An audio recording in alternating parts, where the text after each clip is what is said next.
Somewhere deep in the heart of Appalachia lies a forest so dense and ancient, it's said to have existed before the first settlers arrived.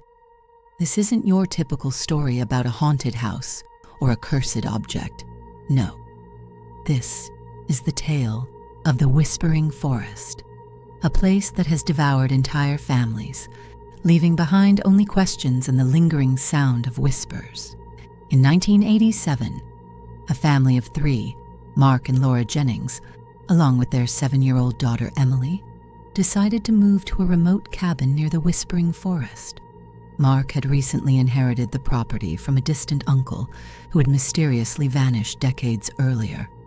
Locals warned the family not to move there. People don't come back from that forest, they said, but the Jennings dismissed these warnings as superstitious nonsense. It wasn't long before they began noticing strange things. At first, it was little more than a feeling, an unnatural silence that hung in the air like a heavy fog. Then came the whispers.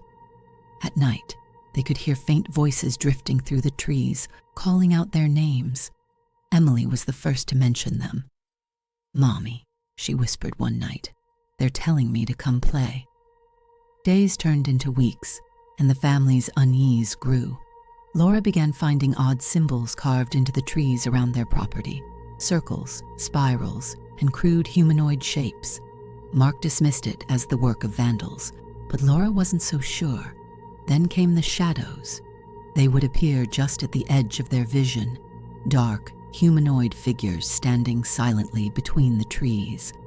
Mark tried to investigate one night, flashlight in hand. He didn't find anyone, but when he returned to the cabin, he found Emily sitting alone in the dark, staring at the front door. "Daddy," she said, her voice hollow, "they said you shouldn't have gone outside." One cold November night, Laura woke up to find Mark wasn't in bed. She searched the cabin calling his name, but he was nowhere to be found. In a panic, she woke Emily, who was trembling and wide-eyed. "Daddy went into the woods," Emily whispered. "They told him to." Laura grabbed a flashlight and ventured into the forest, her heart pounding. The whispers grew louder as she went deeper. They weren't just voices anymore. They were a chorus, each one overlapping the next, like a maddening chant. And then she saw it, Mark's flashlight, lying broken on the ground, but no sign of him. She called the police, but their search turned up nothing. Mark Jennings was officially declared missing, but Laura knew he hadn't just disappeared. Something in that forest had taken him. Determined to protect Emily, Laura decided to leave the cabin, but the forest had other plans. On their last night there, Laura woke to find Emily missing. She searched the cabin frantically, her fear mounting, and then she heard it, the unmistakable sound of laughter coming from the forest. Grabbing a knife, Laura ran into the woods, following the sound. The whispers grew deafening, and soon she stumbled into a clearing. What she saw made her drop to her knees.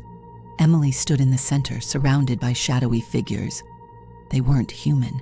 They were gaunt, with hollow eyes and twisted limbs, as if they were once people who had been warped by the forest itself.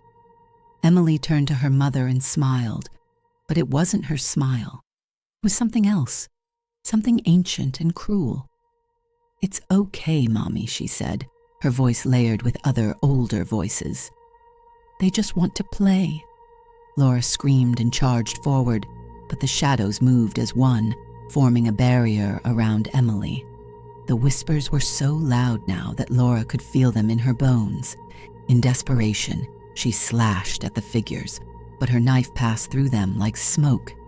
Suddenly, Emily's eyes locked onto hers, and for a moment, Laura saw her daughter, the real Emily, crying, terrified. "Help me, Mommy," she pleaded. With a surge of strength, Laura grabbed Emily and ran, ignoring the searing pain in her legs and the voices screaming in her ears. They burst out of the forest just as the sun began to rise. Laura collapsed, clutching Emily tightly.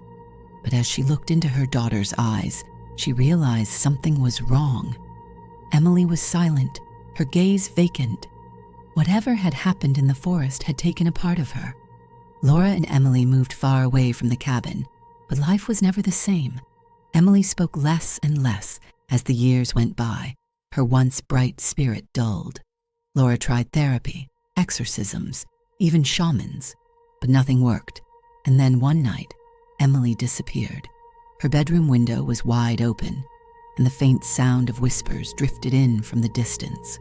Laura never saw her daughter again, but sometimes, late at night, she swears she can hear Emily's voice calling to her from the forest, joined by a chorus of other voices, all whispering the same thing: "Come play."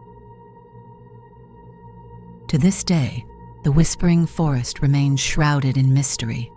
Locals refuse to enter it, and even the bravest hikers avoid its trails. What happened to the Jennings family is just one of many stories surrounding this cursed place. But one thing is certain: if you ever find yourself near the whispering forest and hear your name being called, don't answer. Because once the forest chooses you, it never lets you go,